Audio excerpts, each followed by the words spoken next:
Jacob. Welcome back Pak ke Ikopon. Yo, episode yang keberapa ini? 27 ya. Sudah 27 episode, yang nonton masih Segitu-segitu aja. segitu aja. Nggak apa-apa. Gak apa-apa. Masih menghargai aja sama yang mesti dengerin sampai sekarang. Iya. Ya juga bakal berkembang, ada momennya lah. Iya, insya Allah ya. Insya Allah. Orang yang kayak gitu patut diapresiasi Pak ya. Iya. Kesetiaan tuh mahal. Iya bener. Mahal banget itu. Tapi apa benar kalau misalnya ada orang setia dari sosial media aja? Kayaknya perlu dipertanyakan itu kesetiaannya dari sosial media. Perlu kita bahas nih ya di segmen kali ini tentang sosial media ya. Kayak perlu sih, wajib tuh. Oke lah, mari kita bahas di episode kali ini. Kuy.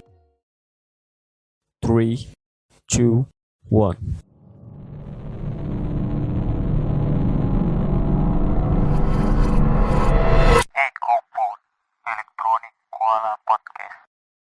Nah, kita masuk ke pembahasan nih, Pak. Pendahuluannya udah tadi. Udah. Latar Latar belakangnya tadi belum ada dijelaskan, belum ada dijabarkan. Tinjauan pustaka, Kepanjangan nanti. rumusan masalah Nggak muat. Nggak muat. Segmennya kecil, Pak. Oh ya, daftar pustaka nanti ya terakhir. Nah, terakhir nanti. Kita Daftar buat pustaka. sumbernya dari mana? Pemikiran sendiri. Pengalaman. Based on experience. Siap. Nah, kalau based on experience nih, benar nggak sih kesetiaan itu mempengaruhi sosial media itu mempengaruhi kesetiaan? Sosial media mempengaruhi kesetiaan. Iya sih kayak. Kalau menurut aku sih iya. Menurut Bapak iya. Iya. Karena gimana pun kalau misalnya apa ya? Apalagi laki-laki nih. Ya ada yang mantep dikit berbelok gitu kan. Nah, kalaupun nggak mengenai wanita, ya mungkin dia dulu setianya sama brand tertentu. Oh, benar. Misal dia pengguna laptop merek gamers tertentu gitu kan. Terus ya mulai masuk brand-brand yang lain gitu kan. Oh, ini lebih bagus, dia Iklan pakai di sosmed RTX, ya. iya. Dia pakai RTX, dia pakai ini, dia pakai itu. Luntur kesetiaan tadi ya. Luntur kesetiaan, goyah juga dia. Oh, bisa jadi yang dulunya dia penikmat ya kan berlogo tertentu gitu. Tiba-tiba datang Cina menyerang dengan spek yang lebih tinggi, harga yang lebih murah. Jadilah nomor 1 di Indonesia. Jadi yang gue pakai sekarang ini. Nah, dari sosmed tadi itu juga banyak yang curhat, Pak. Kayak misalnya kesetiaan lah misalnya. Mereka tuh bahas diselingkuhin gitu. Terus ngeluhnya di sosmed. Nah, ini sebenarnya tujuannya pas nggak sih kira-kira kalau dia ngeluh di sosmed gitu? Kayaknya itu sah-sah aja sih ngeluh di sosmed.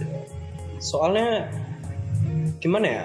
Nggak ada aturan yang mengkhususkan mengeluh itu harus di sini gitu. Iya sih. Mengeluh itu harus kepada Tuhan. Iya benar sih. Iya. Tidak ada yang mendiskreditkan itu. Cuman mungkin fungsionalitasnya jadi apa ya? Jadi agak sedikit bergeser ya, karena kan tujuan sosial media itu setahu aku mendekatkan yang jauh. Zaman dulu ya. Zaman dulu itu tujuan awal sekali gitu kan. Sekarang udah terbalik ya. Iya, menjauhkan yang dekat. Bener. Kadang di sebelah-sebelahan aja bisa kayak nggak peduli tuh, sibuk dengan gadgetnya masing-masing gitu. Iya, bahkan yang dulu dekat ya kan bisa hide-hidean story. Iya bener juga. Ya kan. Aku kemarin di hide.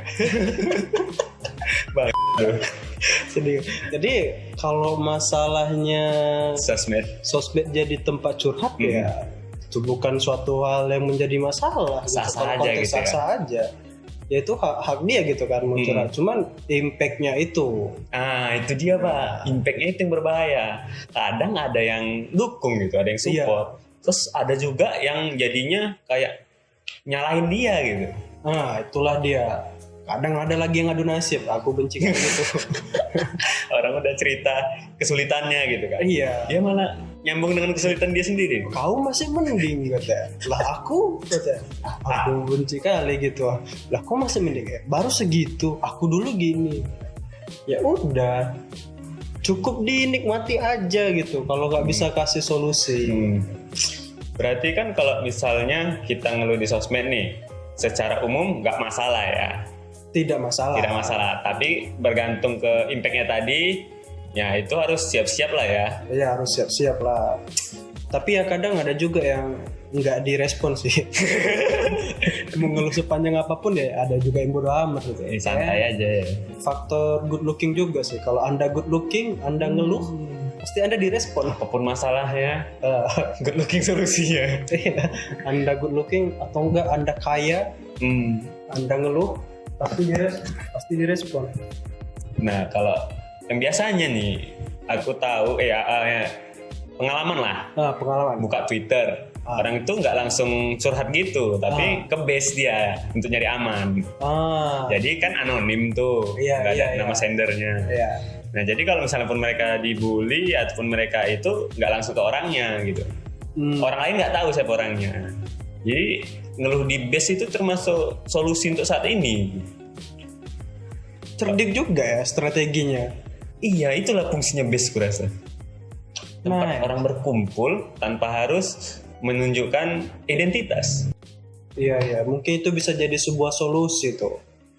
Walaupun solusinya ya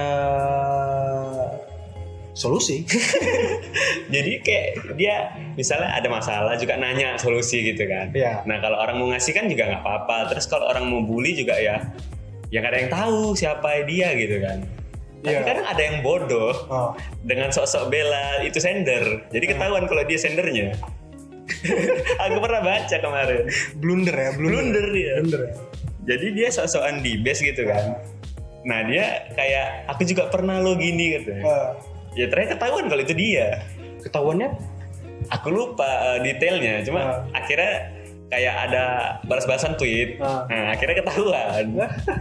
Aduh, mungkin dia nggak bisa menahan argumen dan emosi kali. Iya. Kemarin aku juga ada pernah bahas sama temen aku nih. Ini permasalahan agak berat gitu. Bekas idola aku dulu.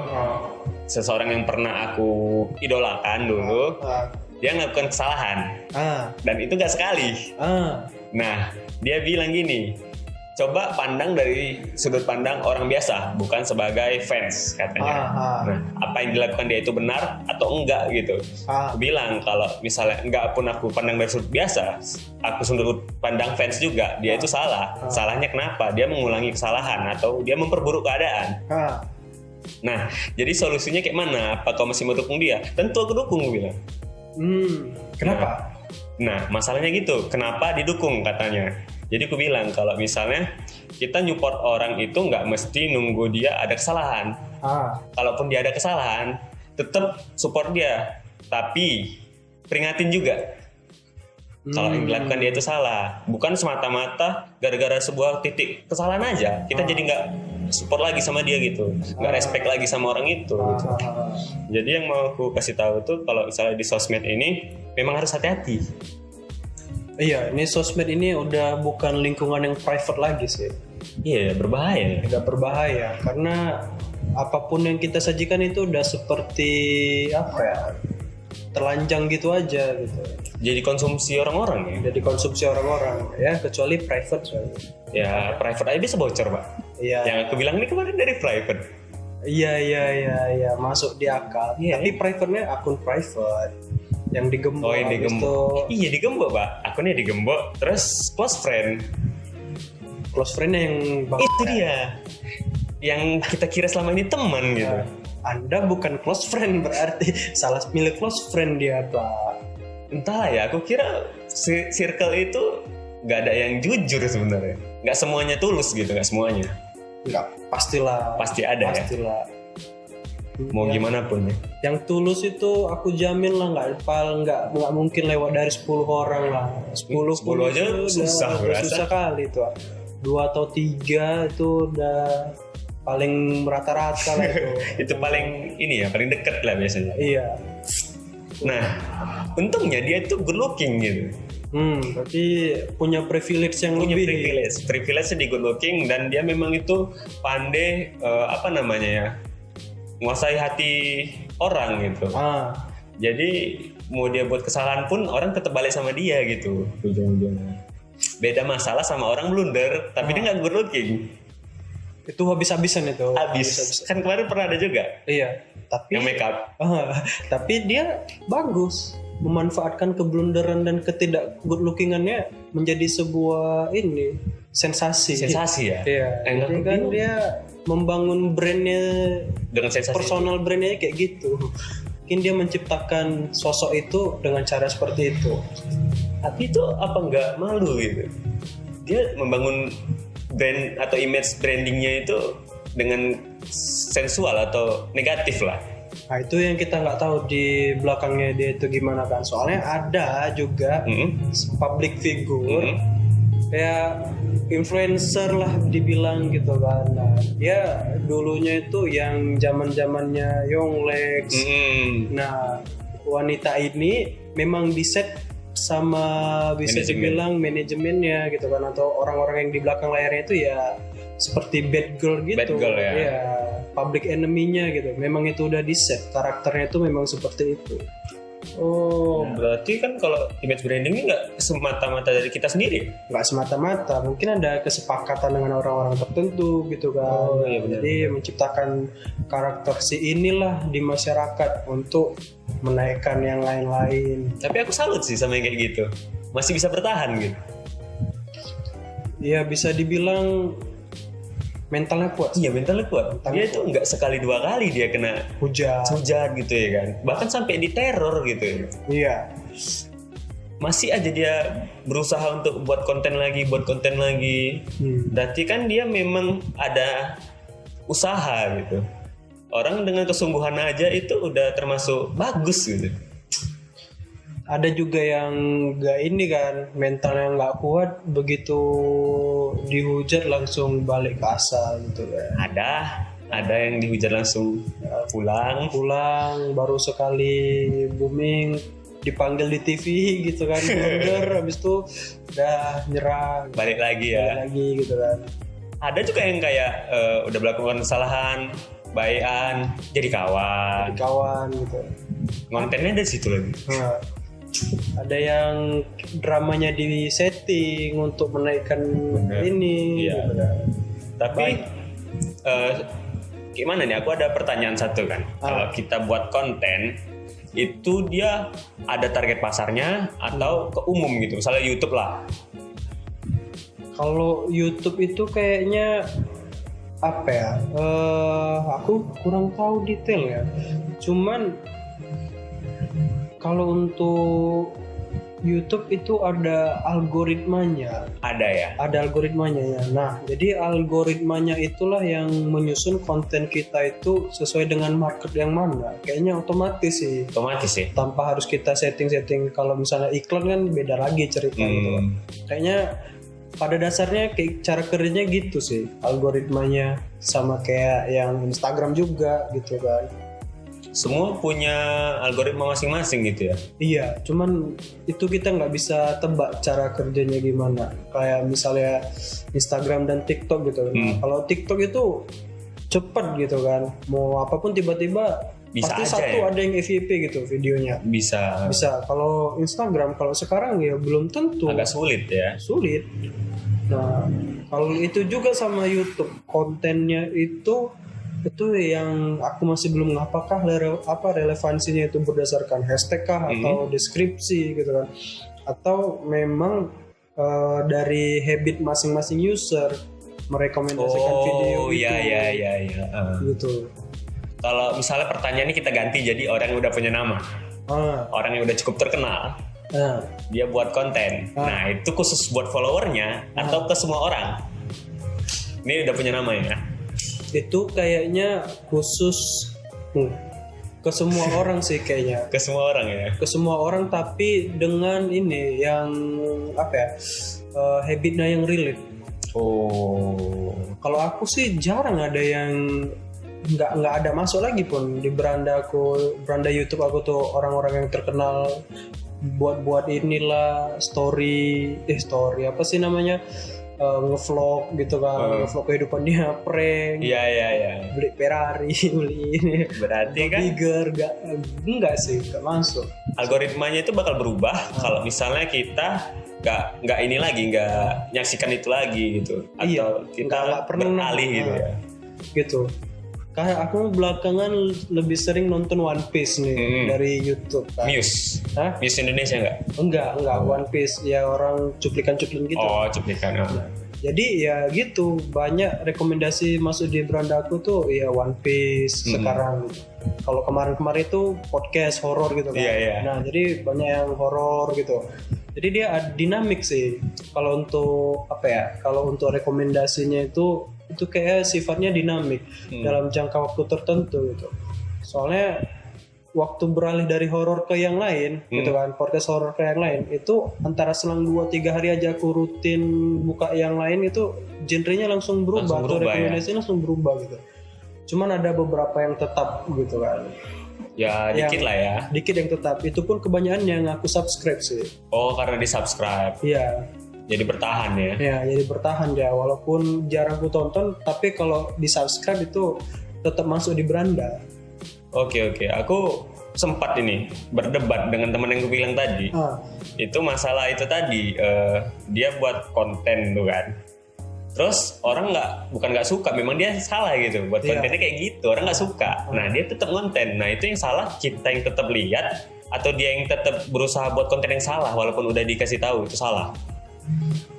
Sebenarnya gimana ya, nggak ada yang salah sih kalau menurut aku, karena dia cerdik melihat pasar. Itu kan memang apa ya, pola pasar Indonesia ya? Pola pasar Indonesia memang kayak gitu. Memang harus gitu ya, itu yang dia baca, itu yang dia lihat. Oh, pasar maunya seperti ini, nah masuklah orang-orang yang memang konsumsinya itu, yang mau mengkonsumsi itu, ya masuklah ke dalam itunya dia, kontennya dia gitu. Ya nggak ada yang salah sih kalau memang orangnya itu sukanya hal-hal yang seperti itu, ya udah, itu ya hak dia juga mengkonsumsi konten yang seperti itu kan. Nah, yang si penyedia konten kan dia cerdik gitu, bisa melihat potensi pasar ini arahnya kemana, apa yang harus dia ciptakan.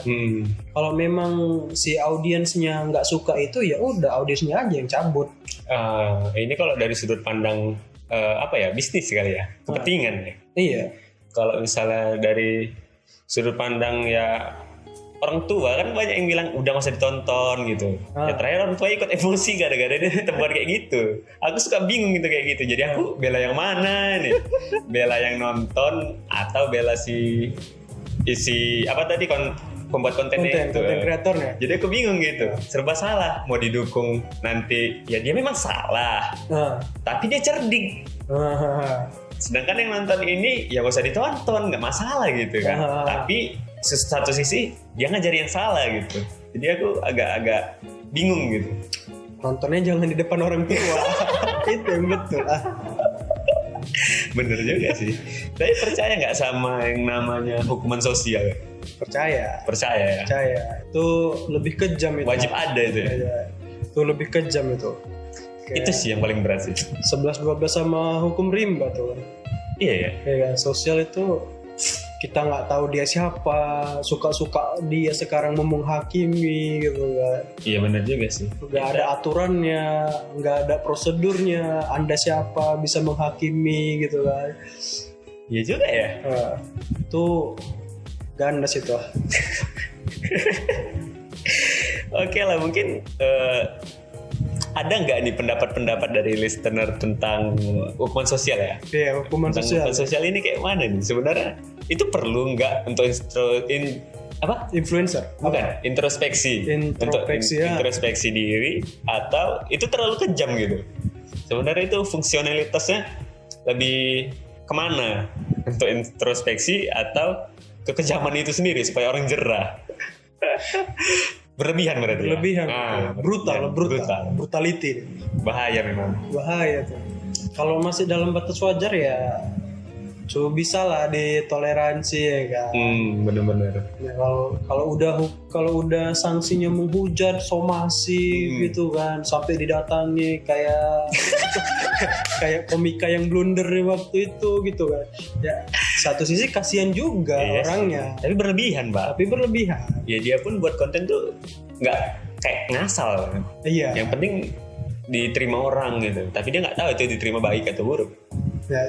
Ya, kayaknya ini sih kapasitas audiens untuk mencerna konten. Nah itu dia. Nah itu yang masih kurang gitu. Netizen darurat ini edukasi. Iya, jadi gimana ya? Apa yang disajikan mentah-mentah itu yang dicerna gitu. Bener, makanya suka nonton sampai habis gitu.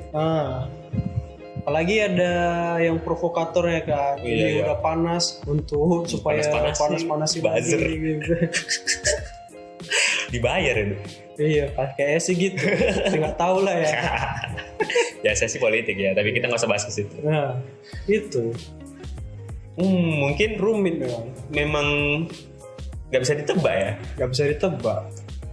Ya masyarakatnya yang kayak gitu, Pak. Beda sama kayak masyarakat maju kan. Negara maju ya.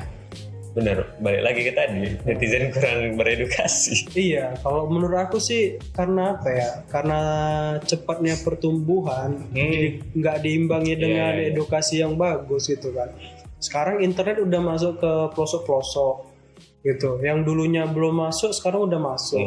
Habis itu gadget udah lebih murah, lebih terjangkau. Ya sosial media sekarang ya buat akun nggak bayar ya kan? Iya, nggak ada bayar, mau komen pun nggak ada yang mau ngapa, nggak ada yang ini gitu kan. Ya udah, jadi karena terlalu cepatnya itu dan masyarakatnya belum siap gitu kan, ya masih kebawa habit-habit lama. Iya benar. Dengan kebiasaan yang baru gitu kan ya, yang dulunya konvensional sekarang ke digital iya gitulah. Yang salah menurut aku sih bukan internetnya, pemantauan dari orang tuanya ini. Kayak misalnya anak kecil aja sekarang udah dibiarin main gadget gitu kan.